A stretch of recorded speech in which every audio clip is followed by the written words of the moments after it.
Hey, buddy, watch this. Hello, Regis Kilbin is the name, and Hearthstone is the game, and this is a deck spotlight on a deck I'm calling the Swarmer Hunter by Thijs. Now, this isn't called a Swarmer deck because it swarms the board. It's called that because of the card Silithid Swarmer. Now, this is a very unusual card to see in a competitive deck list, but that's for a specific reason. Recently, this card was changed by Blizzard. I don't know why, but they decided to make it a beast, perhaps just for lore reasons specifically, but the fact that it's now a beast means that it has some extra synergies in both Hunter and Druid, because both of those classes do have ways to attack with their hero using either weapons or the Druid hero power. Specifically with Hunter, it's a pretty nifty minion that does some cool stuff that you might not expect. Of course, it has a huge downside in that half the time it can't attack at all.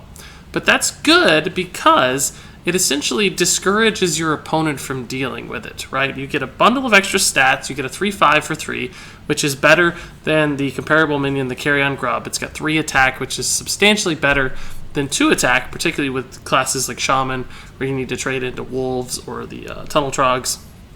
So, nice benefit there. You also get extra health compared to something like a 3/4, so it's sturdier. And opponents won't want to kill it on their own. They're not going to trade minions into it. They don't want to dedicate resources to it. So what that means is you basically have an activator for cards like Kill Command and Houndmaster built in that your opponents don't want to answer. So there will be those instances where they decide, he doesn't have a weapon, I'll leave that up. And then you punish with a huge, you essentially get a 5/7 taunt out of it for 3 mana thanks to your Houndmaster the following turn. Or perhaps you get a free Kill Command to set up a trade. So really intriguing design in that aspect, but also sometimes you just have the Eaglehorn Bow and you just get to attack with both. So you get a really high value 3-drop as well. So an interesting card that causes some friction and dilemmas for your opponents, which can be quite valuable. Now that said, there's still only one in this deck list. This deck was created by the player Thijs, who is of course a very prominent, professional, amazing player, one of my absolute favorites. And, he likes Silithid Swarmer for those reasons I just described. But there are some downsides as well. So you only run one because you don't want your deck to be too inconsistent. Drawing 2 straight Silithid Swarmers, but not having the activators or the synergy cards could really throw you off. So outside of that Silithid Swarmer, this is more or less what you would consider a standard mid-range Hunter list. It's not super aggressive. It's got quite a bundle of late-game cards between Call of the Wild, High Mains, and 2 Tigers and a Kodo. That's more 5 and 6 drops than you might typically see on a mid-range Hunter list. Plus, it's got 2 deadly shots. So there's a lot of ways for this deck to compete even into the late game. It doesn't have a ton of card draw, but just has very powerful answers and some big threats as well. So an interesting list that is definitely a little different than what you traditionally see, but still does many of the same things well, along with some extra tricks and some fun stuff up its sleeves that your opponents won't exactly expect. So all that said, now that we've taken a look at the list, now that we have inspected the Silithid Swarmer and analyzed its inclusion, let's go ahead and take the Swarmer Hunter by Thijs out onto the ranked ladder and actually see it in action. Hopefully we'll get a few good Swarmer turns as well. We gotta find the right stuff. We're currently almost through rank 5 on the ranked ladder at this point in the season. It's not legend quite yet, but the season's still quite a ways from being over as well. So pretty competitive at rank 5, mostly still legend players ranking up. I'd like to be a little farther ahead, but as you're probably aware, if you're a subscriber on this channel, we play a lot of goofy decks and do some silly stuff. So it's hard to hit legend every month unless I have a lot of dedicated time to really grind out on the ladder. And most of my free time is unfortunately spent with decks like this. So against Warrior, we really want to see some minions. Freezing Trap has the potential to be good, but we don't know what kind of Warrior it is. And this is probably going to be better a little later if we can trap a bigger minion. If he puts out something like N'Zoth's First Mate, we have to Freezing Trap it. That's obviously not a play we want to make. So we'll look for bodies, because Warrior can have trouble with bodies sometimes. If he has the Fire War Axe, stuff like this will probably be dead. But still, if we can keep loading up the board and chipping away at his health and forcing his removal and get some board initiative, we're in a good spot. Stuff like High Main's great against Warriors eventually, but we will need to get that far, so hopefully we draw some good cards. So this is definitely a Dragon Warrior. That's a really important card to pick up. Kodo is also good against some stuff, but probably doesn't hit that often. Frothing Berserker could come out as a 2/4, but most other minions are 3/3s, like the Akshaz's Champion, the Ravaging Ghoul. The dragons have 3 plus attack, so this is going to be hard to get value out of. So this is good to see. I mean, if you played something like just an empty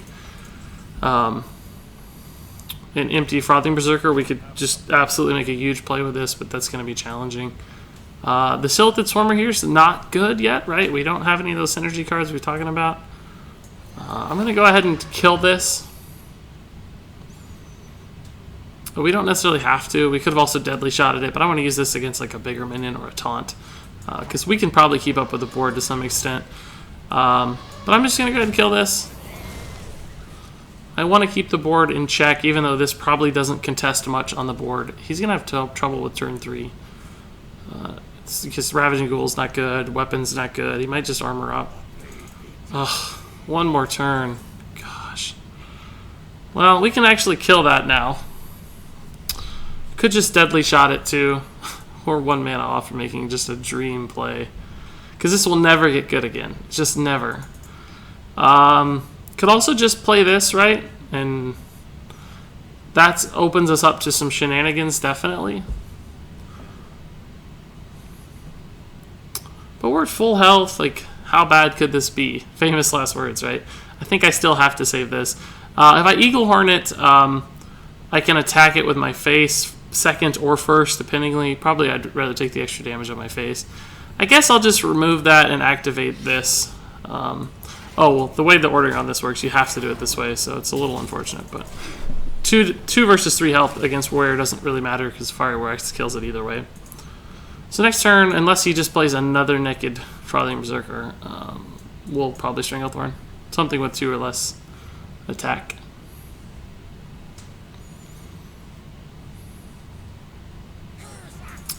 Well, that is value. I mean, it's not the best value ever, but it might be the only thing we get.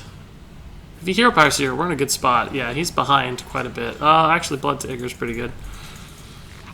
Yeah, so we can weapon the Finley and Kodo the Slime, and that's fine, right? That's about as good as we're going to get out of this. Puts us ahead on the board pretty nicely, and we have the High Main to follow up. He's going to play like a Twilight Guardian here, and I'm going to feel compelled to Deadly Shot maybe. But I could also Infested Wolf Quick Shot, which is pretty good. Yeah, I think this is better for 6 mana. Yeah. We can just trade Quick Shot, Infested Wolf. Could King's Relic Hero Power, but it's not better. We could also Deadly Shot King's Relic, but since this is on curve and we have a way to kill it, I'm pretty fine doing this. Also develops a really annoying minion for him. He could like axe Ravaging Ghoul. It's not bad. But this would still be alive, trade into the Ghoul, play the High Main. We'd be in a good spot again. If he plays the Draconic Crusher, we'll probably just Deadly Shot and go face. It's going to Axe Ghoul. He top deck the Ghoul and the Axe. Those are his last 2 cards, it looks like. Yep. So again, it wasn't that great, right? Because we're just going to High Main and trade. And now, I mean, he might have an Execute, but he just used 1 activator. The weapon here doesn't get him to 5, so there's a good chance this will live. He'll play Crusher. Oh, Rag. Yeah, Rag's good, but Deadly Shot is... Even if it kills this, I don't really care. I'd rather hit my face, but it's fine. Deadly Shot into Stranglethorn is absolutely ridiculous. It's just totally ridiculous.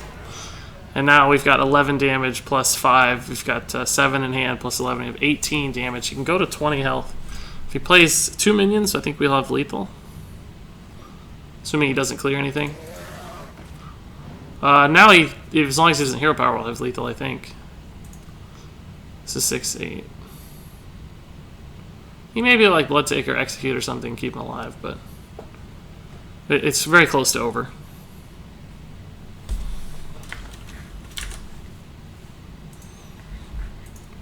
He's really thinking about this. He knows we have just a ton of damage. He can't taunt at 3 mana, so... He can't use his weapon either, because that just accelerates his damage. He's just going to go face with that. See if he can't race us a little bit. But I believe that gives us pretty secure lethal here. We have 11. This is 5 for 16. This is 18, and this is 20. So that's 8 mana, so we have lethal.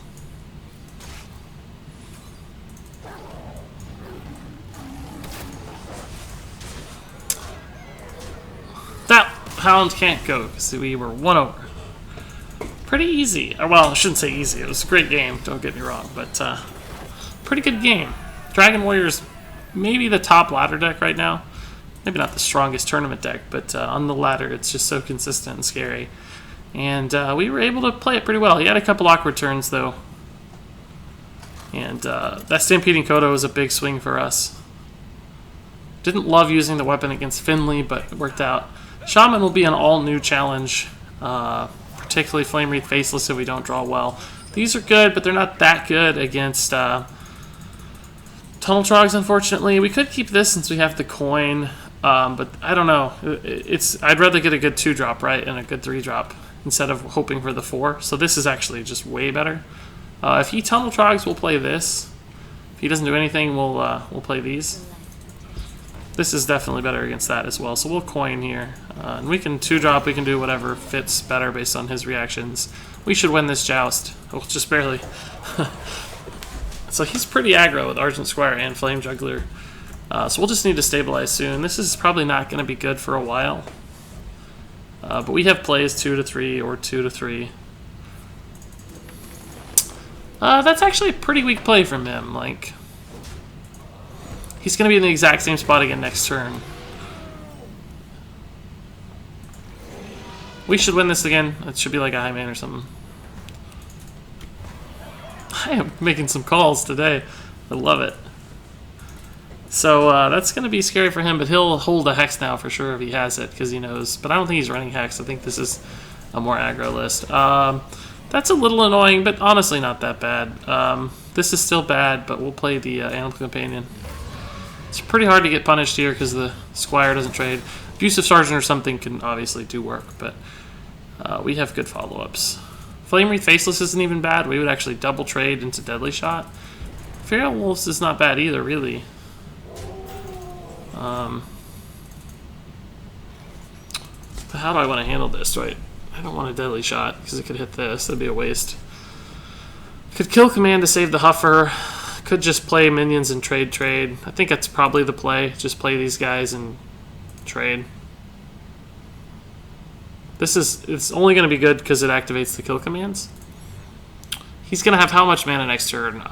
3 mana next turn. So Tuskar is the worst thing we can see, but we might just see a hero power. He probably won't feel compelled to kill this, but I don't know. I think I'm okay to give up my minions here.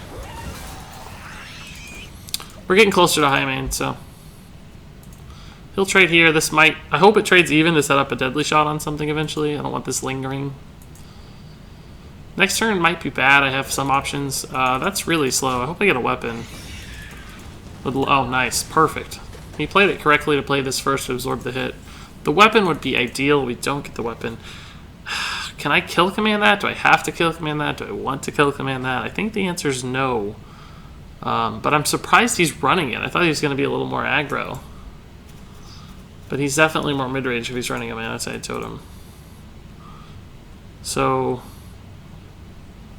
what are we scared of? We have a high main, so we don't want him to have Hex, but there's a good chance he'll have it anyway. I think I just leave that.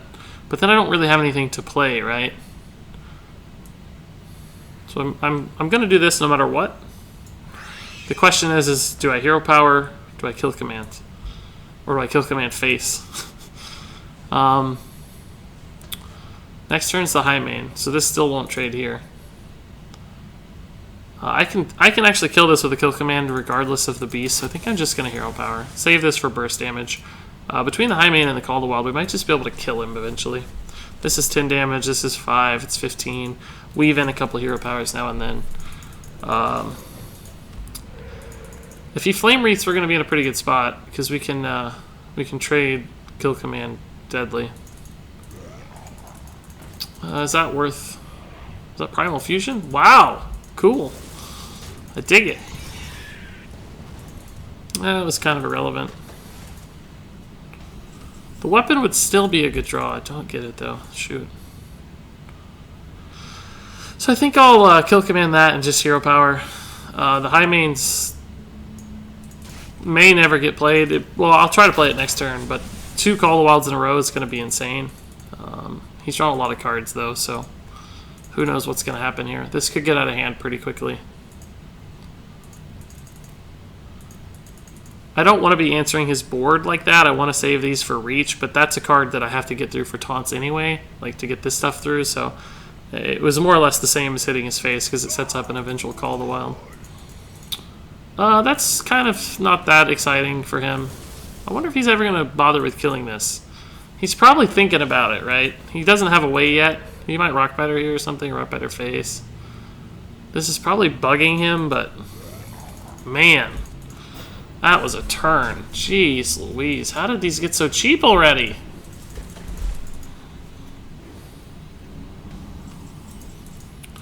That's actually a sick draw. Really sick draw.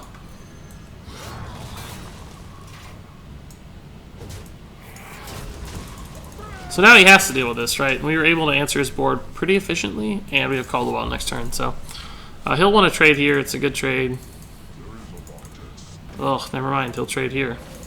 That's really scary. That's also annoying. I have a dilemma now. Do I start racing, or do I try to deal with this? I think I have to race. I think with double Call of the Wild, you have to race. Because, I mean, I could have killed the Totem Golem. I could not have killed this. So this would have been the real threat. So I know he can make some efficient trades here, but hopefully enough lives that we can just kind of push him over. But I don't know. Probably not with both our kill commands gone. That's a bad turn for him, sort of. Oh, God. That's bad. Now we're dead. Now we're just dead. Now we don't have an out. He's going to trade something here into that, which he should. So we can take him to 9, but he's going to have so much damage on board, it's totally irrelevant. Yeah, just kill me. Aren't I dead? Yeah. I was going to say, wait a second. You have so much damage. The Lightning Storm cleared the taunt, which gave him an extra 7 damage, basically. Ooh, scary stuff. That was rough. I don't know that we could have done anything a lot differently there. I'm trying to think about lines of play that were different. I think we had to kill command the thing from belows, just because they were going to be in the way constantly. They were the real trouble. The real trouble there is the problem is that they were so high tempo at 1 mana that he just was able to build a really efficient board really quickly. The good Tuskar Totemics and the good. The real question is, should we have killed the Manatite Totem a turn earlier? And that is the question I don't know the answer to. Maybe in hindsight, yeah, because he drew so many good things, but I still probably would have made the same decision in the same state again. This is a bad card. Tried to mulligan for some minions. Animal Companion's really good. Glad we got a 2-drop. We don't have the best hand against Dragon Warrior, though. This is unlikely to be valuable. This is good, and I'd like to get a good minion out of it, even a 4-drop if we could. This might answer a Frothing. I don't think he actually has a turn 1. I think he's just sitting. Although he might have Sir Finley or N'Zoth's first mate. That seems to be run relatively often in Dragon Warrior. So yeah, I mean, we could have killed the Manatide. I don't remember what we did instead, though. I think we Fiery Bat hero powered. The hero powers ended up being pretty relevant in the scheme of things, because we weren't really expecting to race that quickly. Perhaps that was naive. So yeah, he just didn't realize it was his turn, I think, or it's just BMing, who knows. But this is a great curve now. Suddenly a pretty good hand. If we got a high main, oh! So this is a late game control warrior. That's maybe scary. I mean, there's obviously a point where we'll just lose the game if he goes too far, but he may not have the answers early and we can just kind of bum rush him. Slam. That's actually not that bad, right? Because he's not drawing a card at least. I think Huffer's probably the best route here, although he might have a bash. Be a pretty good answer. He could also armor up Shield Slam, which is pretty good.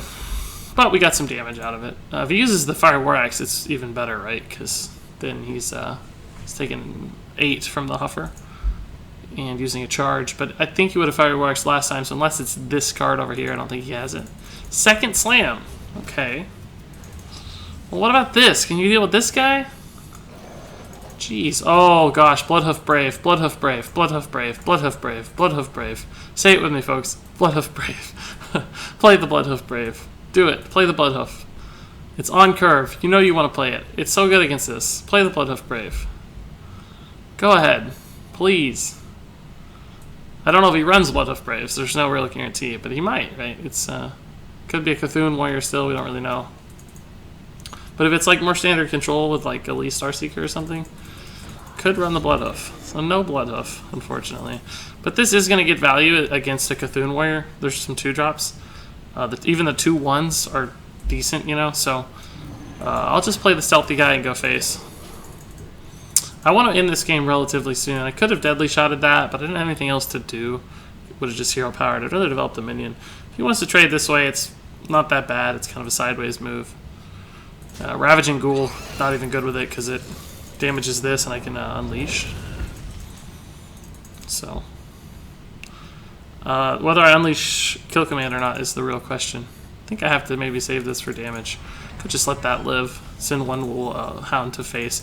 But the Eaglehorn Bow is the perfect answer. The dream.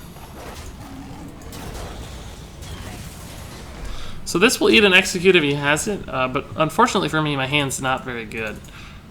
We might see like a Bran into the Cultist, whose name I can't think of despite playing 1,000 Cthulhu games. So there's the Execute.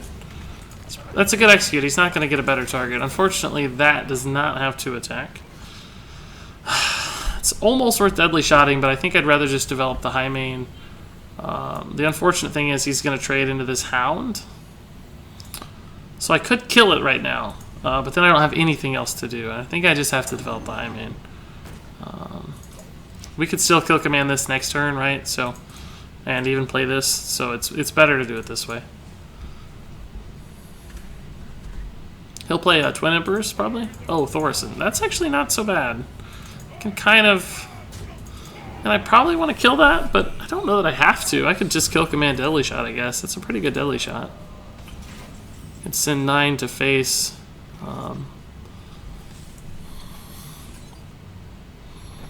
Oh, actually, I want to do it this way.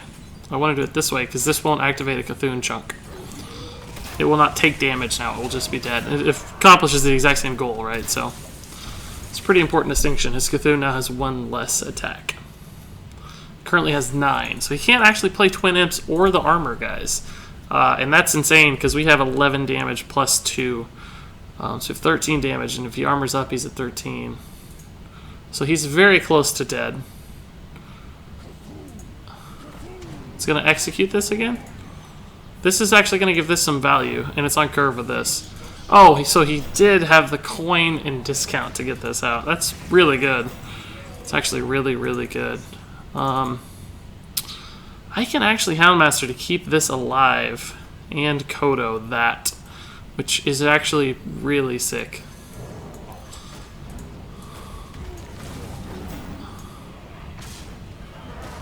We'll save the weapon charge. The problem now is he can play the 10 armor guy, which is pretty scary. He can actually Cthulhu as well, because it could be discounted. But his Cthulhu's kind of tiny. Like, we don't have a mechanism to kill it, but it will just really hurt our board. The good thing about him Cthulhuing is that it might not clear our board, and he won't armor if he Cthulhu's, so there's a chance we could just kill him. So there's the Cthulhu. It's up to 11. These will live no matter what. It's really important that this lived, because now this sets up... Oh, that lived too? Oh, gosh, that's insane. That's so good. So let's see. Do we have lethal? This is 2 here, so that's 6, 8, 10. Oh, if this is a 50-50 for lethal. So I could use my face to kill this and preserve an extra minion, but I'm definitely going to take the 50-50 for lethal. Like, it's crazy not to.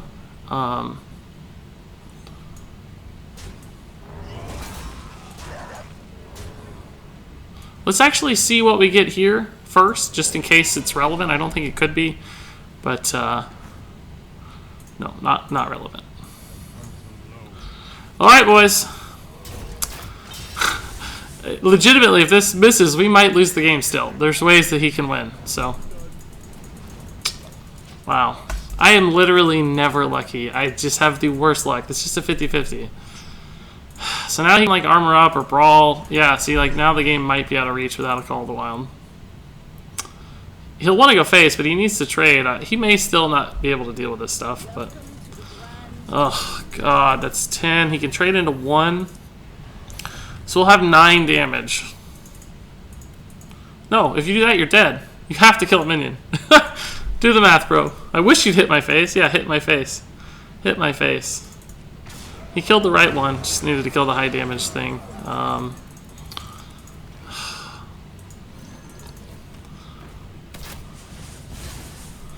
He has 17. If I don't... I think I can't trade. I think I have to go face. Once again, 1 damage off. If he tries to deal with this, it could kill him if he doesn't armor up first. But he's going to get 5 health here. And he still might have a shield bearer or something. So this game's probably a loss. Even though it came down to a 50-50 ping. We might also be dead if he's like a... I don't know. He's not running Grom. So he could buff Cthulhu up twice. And that would give it probably 15. Put him at 21. So I don't even think that's going to do it. I don't think he's having a brawl. But if he brawls... I think he might die to brawl. Because this will activate... I don't know if this activates before the minion is selected or not, but it could kill him. He may not know either. But he could armor up first to be sure. But if he wants to play something else and brawl. Oh, I think he's got the armor guy. He's going to get 21 health right here. It's going to slow... Oh, no, he does not have the armor guy. Ravaging Ghoul's good. Because it's the brand. So it got 2 activations. So... Call the Wild or bust, I think. Actually, Kill Command will win me the game. It's fine, I mean, well, how ridiculous is that? How absolutely ridiculous is that? What an unbelievable loss.